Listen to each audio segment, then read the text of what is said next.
Now look, I'm not telling you guys that you have to sub to my channel, but if you want to, you'll probably be smarter.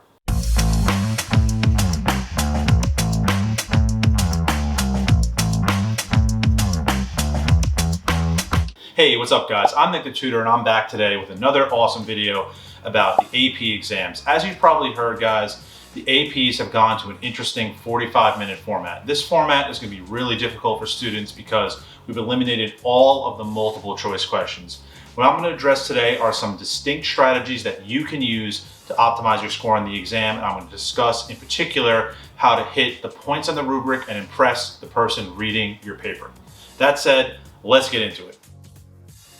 All right guys, you're going to want to watch the entirety of this video because each point that I'm going to go to is going to build on the last. So what I'm going to explain are some preliminary points, things that you want to do in the beginning of the test or like basic things. I'm going to build on those to discuss more complicated points and more advanced points. Like say you want to bring that score from a 3 to a 4 to a 5. You're going to want to watch the entirety of this because the end of it are going to be those really, really fine-tuned points that you're going to want to understand and know for the test. All right guys, a little bit of background on myself. I'm an educator. I own a tutoring company called Curvebreakers. I'm also known as Nick the Tutor. Many of you know me from TikTok. What's up TikTok fam? And today I want to discuss some strategies for the free response questions. A lot of my students have been asking me, Nick, what do we do on free response questions? How do we attack them? So that's what we're going to do today. Let's get it popping. The first thing I want to start off with guys is that you should make sure to review, and if not only review, print out the rubric, the grading rubric for these exams. It is so important. Basically, if there's only going to be 10 points on the exam, you want to know how to get all 10 of those points. That's hugely, hugely important, right? If you miss out on a few points just because you didn't know that was something that you had to do, that's a shame, right? That's going to lower your score. So first thing is you want to understand and have the rubric in front of you while you're studying and when you're actually taking the test. So I just wanted to get that out of the way before I move into some distinct strategies. The first strategy you guys are going to want to employ is going to be attack, right? The attack strategy is that you look at the specific questions on the exam and you make sure you answer those questions in particular. You don't want to just give your opinion. You don't want to just talk about stuff that's tangential to the task at hand. You want to make sure that you're 100% focused on the questions that they are asking you and what they want you to answer. That is how you get maximum points, trust me. All right, point number 2 is overkill, also known as the Arnold Schwarzenegger point, right? What we want to do is absolutely destroy this test. If they ask you to use 2 examples, you probably want to use 3. If they ask you to review 4 of the documents on a DBQ, you want to review 5. The reason I call it the Arnold Schwarzenegger is like he always brought the big bazooka to the gunfight, right? So if you ever seen some of those funny movies with him or Sylvester Stallone, they're always just total overkill, right? There's even some parody movies of those. I think it's called Tropic Thunder, if anyone's seen that. But at the end of the day, the point is you don't want to just go in there and do the minimum that they ask you to do. You want to totally overkill and you want to just exceed the requirements of the test. That's an awesome way to prove not only your skill, but your intelligence. If you like the content of this video, you definitely want to listen to the end because my last point about these AP exams is definitely my best point, and that is going to be at the end of this video. All right, next point is you want to make sure you keep a neutral ideology while writing the answers on these tests. I know a lot of the things, especially in history, are politically charged issues. You're talking about issues that people are truly, truly passionate about, myself included. Now, that said, you want to keep the emotion out of the essay because if you write an emotional essay or an opinionated essay on an AP, you don't know who's reading that. The person reading it really could take that the wrong way. That may not be your fault. That may be their problem. But at the end of the day, we're looking to produce a score. So the number one thing in producing the score is to make sure that you check all the boxes and you do the best job you can. And to do that, you gotta keep the emotion out of it and you gotta make sure you don't offend the reader. All right, let's go into a little bit more particulars about writing, right? You don't want to continually write, I feel, I think, right? Especially unless they ask you for an opinion, then that's kind of like a bad way to open up a sentence. It leads you into just giving mostly opinion instead of analyzing facts. On these kind of tests, you want to utilize the information given to you and you want to synthesize it and produce some coherent argument as to why you're right or how the information supports your opinion. What you don't want to do is simply speculate the entire time. If you just keep saying, I feel this and I think that, that doesn't really connect back to the information given. Anyone could write that. Like I could give all of my feelings right now about anything. That doesn't necessarily synthesize information and produce a really coherent answer. So I would suggest all the students consider leaving those sentences out of their vocabulary when writing on this test.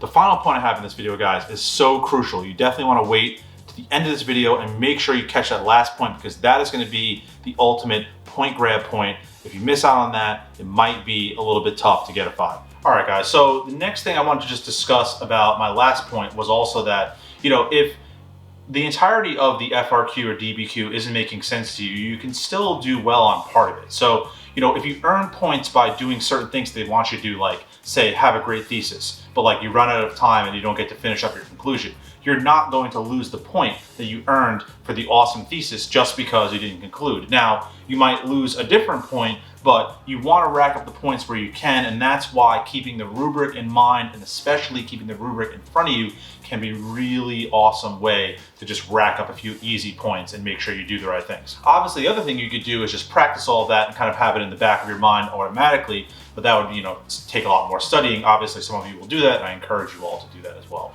Okay, so another quick point, positivity goes a long way on these essays. You want to make sure you bring a positive approach to your essay. Obviously, some of the topics will be negative in nature, but at the end of the day, if you can kind of take a positive spin, you're going to leave the reader with a better taste in their mouth, whereas if you're constantly bashing things and you're constantly negative.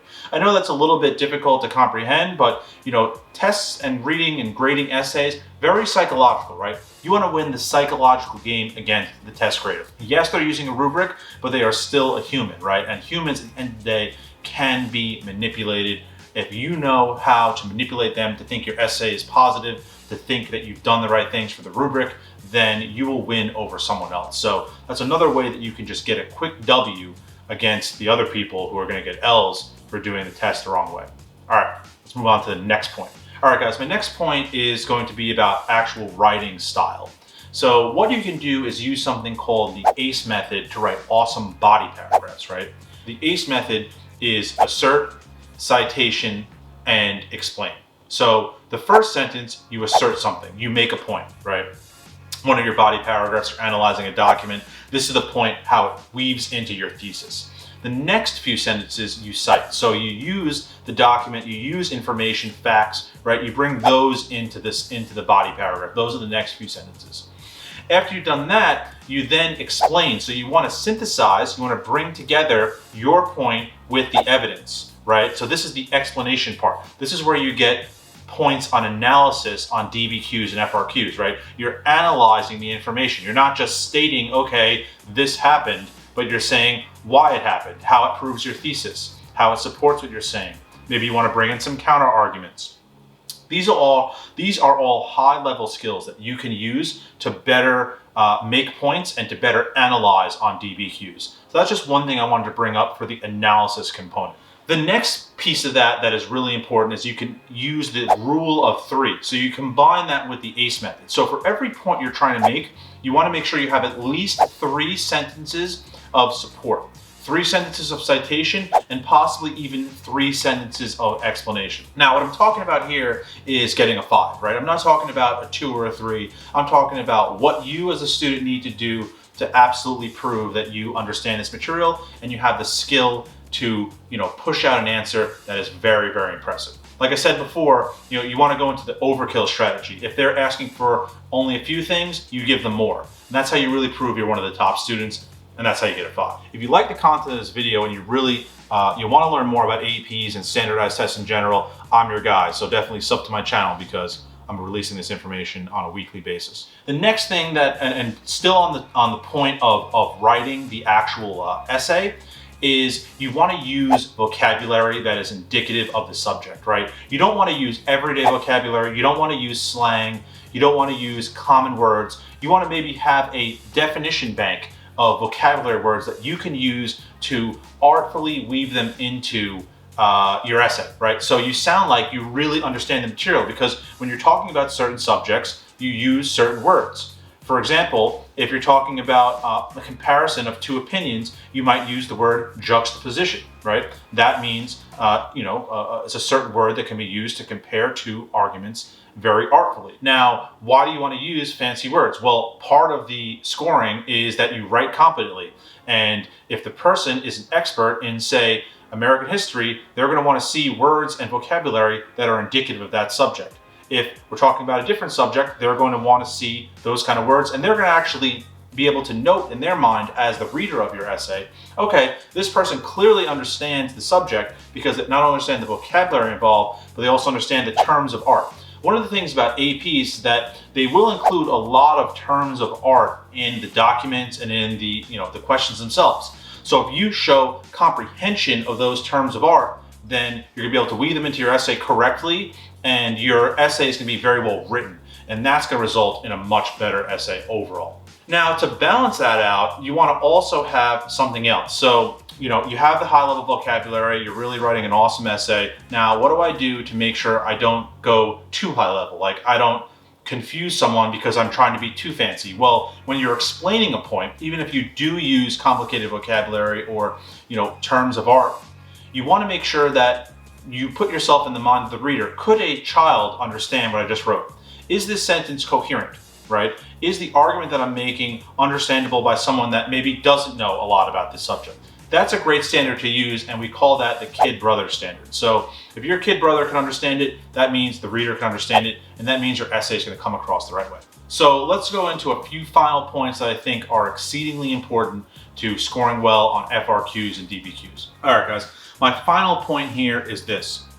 The one thing you want to do above all else on FRQs and DBQs is plan. With 45 minutes, you want to make sure that you have a very distinct plan for how you're going to go about this, right? You probably want to spend 5 to 7 minutes reading and analyzing what's being given to you. You want to make sure you understand it. You then want to spend at least 5 minutes planning out your essay. A lot of students will unfortunately make the mistake where they will not plan. Their essay is just going to be a stream of consciousness essay where they just start writing and things just start spilling out. You don't want to be that person, and I'll explain why. If you want a coherent essay, you need to have a very distinct thesis, you need to have a very distinct supporting arguments, and you need to have awesome paragraph structure. Now, if you plan all that out in advance, that is going to be extremely organized. You don't want to be that student, feverishly erasing or, deleting stuff and going back. I mean, that's just going to make things really, really hard. So I implore all of you, as my final ultimate tip, make sure you plan things out. That's so, so important. Now, that said, if you spend 5 to 7 minutes reading and another 5 minutes planning, you're still going to have something in the 30 to 35 minute range to actually write the essay. Now, like I said before, rubric being very important, you might want to leave those last 5 minutes to review the rubric and review the information presented to you to make sure that you've hit all the points and you've gained all the points available on the test. Now, that said, this video hopefully has been very helpful for you. If you like my content, sub to my channel. I'm going to be releasing more videos about the APs before they actually happen. I'm going live on my TikTok on a weekly basis to instruct you guys on all this. So I really appreciate you watching. Hopefully this was helpful. I'm Nick the Tutor, and I'm out. Peace. Sweating.